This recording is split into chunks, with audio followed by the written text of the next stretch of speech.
അങ്ങനെ വെറുതെയൊക്കെ ഇരുന്നപ്പോൾ എനിക്കൊരു തോന്നൽ, എന്നാൽ ബാംഗ്ലൂരൊക്കെ ഒരു റൈഡ് പോയാലോ. സോ രാവിലെ തന്നെ പാക്ക് ചെയ്ത് രാവിലെ തന്നെ വീട്ടിൽ നിന്ന് അങ്ങ് ഇറങ്ങി. എൻ്റെ പ്രധാന ലക്ഷ്യം എന്ന് പറഞ്ഞു കഴിഞ്ഞാൽ എൻ്റെ ബൈക്കൊന്ന് സർവീസിന് കൊടുക്കണം. സോ ഞാൻ എപ്പോഴും ബാംഗ്ലൂർ ഒരു സ്ഥലത്താണ്, ഒരു ബജാജിൻ്റെ സർവീസ് സെൻറ്ററിലാണ് ഈ ബൈക്ക് സർവീസ് ചെയ്യാൻ കൊടുക്കാറ്. സോ അവിടെ തന്നെ ബൈക്ക് സർവീസ് ചെയ്യണം നല്ലൊരു ലക്ഷ്യം കൂടിയുണ്ട് ഈ റൈഡിന്.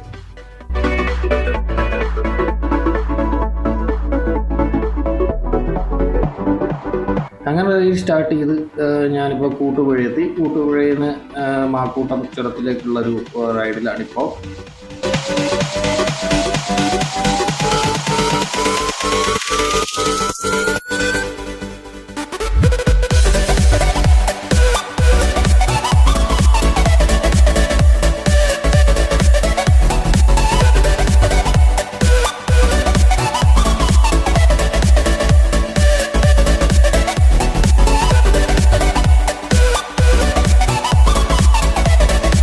ചുരത്തിൻ്റെ താഴെ തന്നെ ഒരു ചെറിയൊരു കടയുണ്ട്. ഞാനെപ്പോഴും ബാംഗ്ലൂർ ടു കണ്ണൂർ പോകുമ്പോഴൊക്കെ ആ ഒരു സ്ഥലത്താണ് ഒന്ന് ബൈക്ക് ഹോൾഡ് ചെയ്ത് റെസ്റ്റ് ചെയ്യണം. അങ്ങനെ അവിടെ കുറച്ച് നേരം സ്പെൻഡൊക്കെ ചെയ്ത് വീണ്ടും റൈഡ് സ്റ്റാർട്ട് ചെയ്തു.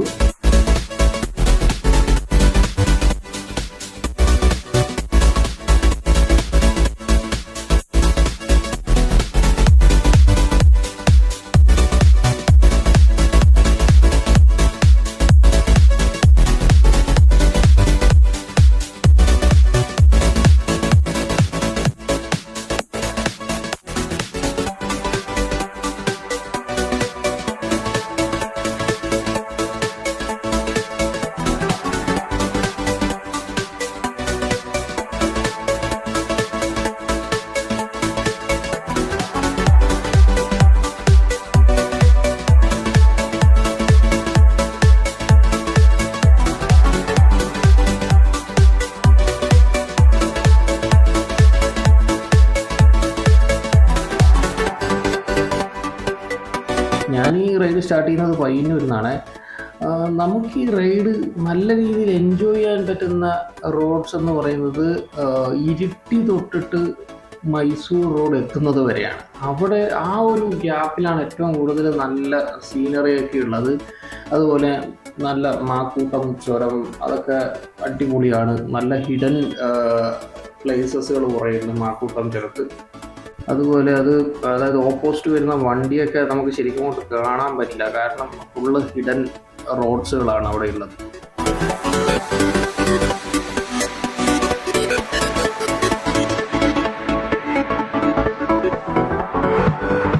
പിന്നത്തെ പ്രശ്നം പറഞ്ഞാൽ റോഡൊക്കെ വളരെ മോശം, ദാരുണം. പണ്ടത്തെ പോലെയല്ല, ഇപ്പോൾ വളരെ മോശമാണ്. കാരണം ഓഫ് റോഡ് പോലെയാണ് ചുരമൊക്കെ ഉള്ളതിപ്പോൾ. എന്തായാലും ബൈക്കേഴ്സ് അല്ലേ, പോയില്ലേ പറ്റൂ. ഞാൻ എൻ്റെ റൈഡ് കണ്ടിന്യൂ ചെയ്തു.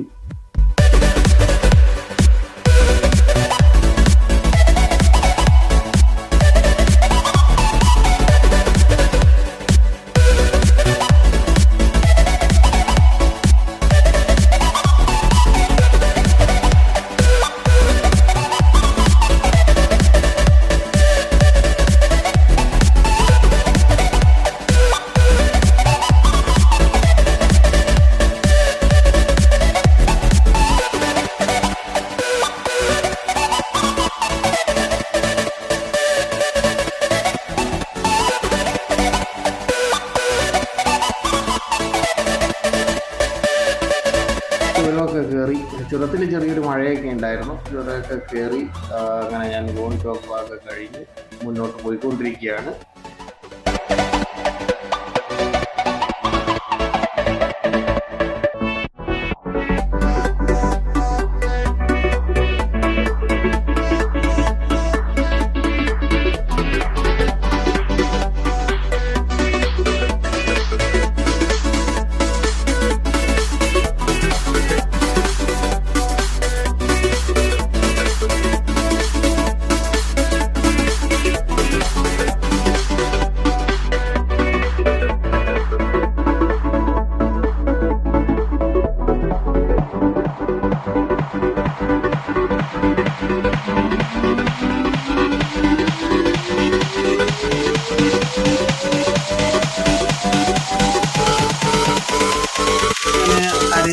ഫോറസ്റ്റ് എത്തി. കൊടും മഴ എന്നൊക്കെ പറഞ്ഞു കഴിഞ്ഞാൽ ഒരു രക്ഷയില്ലാത്ത മഴ. അവിടെ ഞാൻ പെട്ടുപോയി. ഞാനാണെങ്കിൽ മറ്റേ റെയിൻകോട്ട് ഇട്ടിട്ടുമില്ല.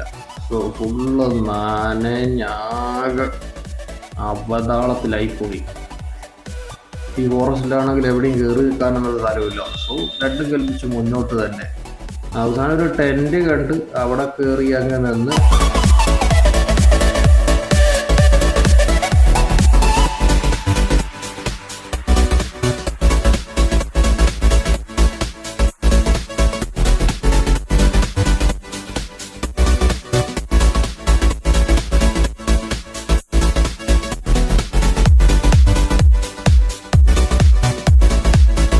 അങ്ങനെ ഇവിടെ ഒരു 1.5 മണിക്കൂർ ആ ഒരു ടെന്നിനകത്ത് തന്നെ നിന്ന് ഞാൻ എൻ്റെ മൊബൈലൊക്കെ എടുത്ത് ബാഗിനകത്ത് വെച്ച്.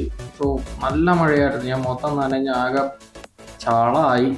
പിന്നെ മഴയൊന്ന് കുറഞ്ഞപ്പോൾ വീണ്ടും റൈഡ് സ്റ്റാർട്ട് ചെയ്തു. പിന്നെ വീണ്ടും വെയിൽ വരാൻ തുടങ്ങി. മൊബൈലൊക്കെ എടുത്ത് കണക്ട് ചെയ്ത് ഇനി ഒരൊറ്റ ലക്ഷ്യം, ഡയറക്റ്റ് മൈസൂർ റോഡ് എത്തുക. അവിടെ മാത്രം വണ്ടി സ്റ്റോപ്പ് ചെയ്യുക. സോ കണ്ടിന്യൂസ്ലി റൈഡായിരുന്നു പിന്നെ അങ്ങോട്ട്.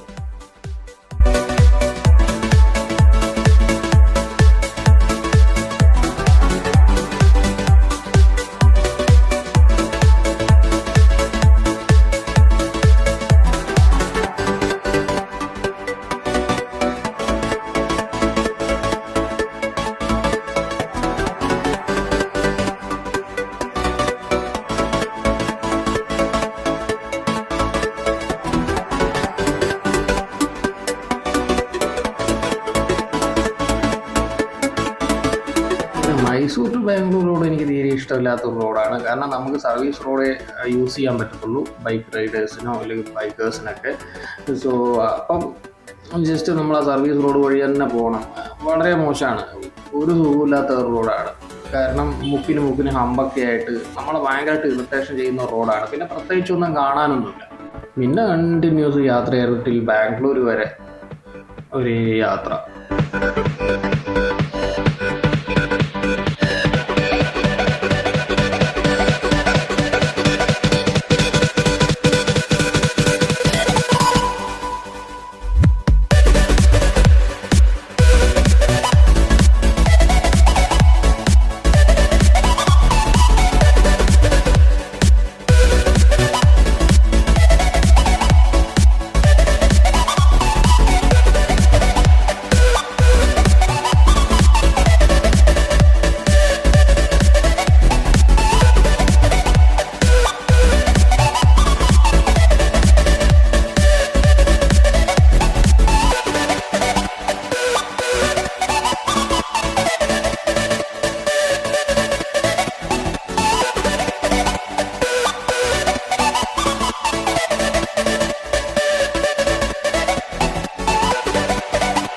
അങ്ങനെ അവസാനം ഞാൻ ബാംഗ്ലൂർ എത്തിയത് ഒരു 7 മണി ആകുമ്പോഴേക്കാണ്. ഞാൻ മൊത്തത്തിൽ ടയേർഡായിരുന്നു. കാരണം മൈസൂർ ടു ബാംഗ്ലൂർ ഞാൻ കണ്ടിന്യൂസ് റൈഡായിരുന്നു. അവിടെ ഞാൻ സ്റ്റോപ്പൊന്നും ചെയ്തിട്ടില്ല. കണ്ടിന്യൂസ് റൈഡായിരുന്നു. അതിൻ്റെ ഇടയിൽ ചെറിയ സ്ഥലങ്ങളിൽ മഴയും പെയ്തായിരുന്നു.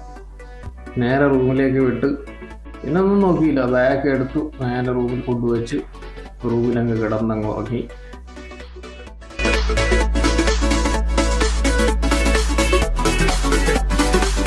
സോ ഇന്നത്തെ മെയിൻ ലക്ഷ്യം എന്ന് പറയുന്നത് ബൈക്ക് കൊണ്ടിട്ട് ബജാജിൻ്റെ സർവീസ് സെൻറ്ററിൽ കൊടുക്കണം. ഞാൻ ബൈക്ക് സർവീസ് ചെയ്യാൻ കൊടുക്കുന്നത് ബന്നാർഘട്ടയിലെ പോപ്പുലർ ബജാജ് സർവീസ് സെൻറ്ററിലാണ്.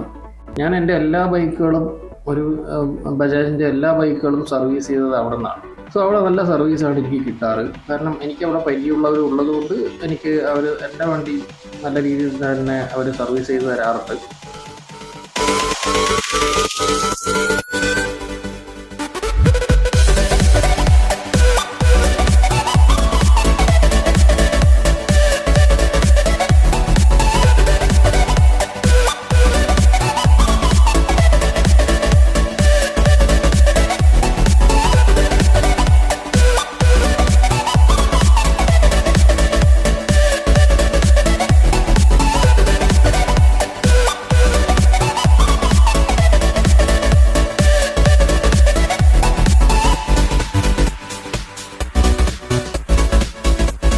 നല്ല മുടിഞ്ഞ ബ്ലോക്കാണ് രാവിലെ തന്നെ ബാംഗ്ലൂർ. ഇതിലൂടെയൊക്കെ കുത്തിയെടുത്ത് നേരെ ബജാജ് സർവീസ് സെൻറ്ററിലേക്ക്.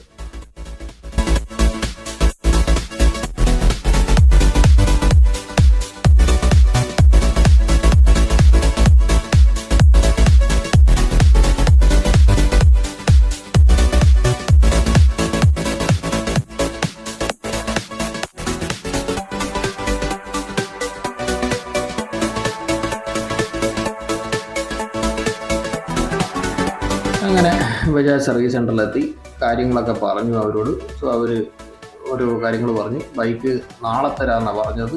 സോ ഞാൻ പറഞ്ഞു ഓക്കെ. അങ്ങനെ അവരൊരു സ്ലിപ്പൊക്കെ തന്ന് ഞാനവിടെ വണ്ടി വിട്ടിട്ട് ഞാൻ നേരെ റൂമിലോട്ട് തിരിച്ചു പോയി. ഇതെൻ്റെ ബൈക്കിൻ്റെ 4th സർവീസാണ്. ഇതിൻ്റെ സർവീസ് കോസ്റ്റൊക്കെ എത്രയായിരുന്നോ, എന്തൊക്കെ പാർട്സൊക്കെ മാറ്റി എന്നൊക്കെ ഞാൻ അടുത്ത വീഡിയോയിൽ ഡീറ്റെയിൽസ് ആയിട്ട് ഞാൻ പറഞ്ഞുതരാം നിങ്ങൾക്ക്. എൻ്റെ ഒരു തോന്നൽ 10K'ക്കുള്ളിൽ ആകുന്നതാണ്. നമുക്ക് നോക്കാം എന്തായാലും. പാർട്ട് 1 ഇവിടെ അവസാനിക്കുകയാണ്. ഇനി ബൈക്ക് സർവീസ് ചെയ്ത് കിട്ടിയിട്ട് വേണം ബാംഗ്ലൂർ ഒന്ന് എക്സ്പ്ലോർ ചെയ്തിട്ട് നിങ്ങൾക്ക് ആ വീഡിയോ ഒന്ന് കാണിച്ചു തരാൻ എന്താണ് ബാംഗ്ലൂർ എന്ന്. So till then bye. ഈ വീഡിയോ ഇഷ്ടപ്പെട്ടിട്ടുണ്ടെങ്കിൽ സബ്സ്ക്രൈബ് ചെയ്യൂ മൈ ചാനൽ, ലൈക്ക് ചെയ്യൂ, ഷെയർ ചെയ്യൂ, കമൻറ്റ് ചെയ്യൂ.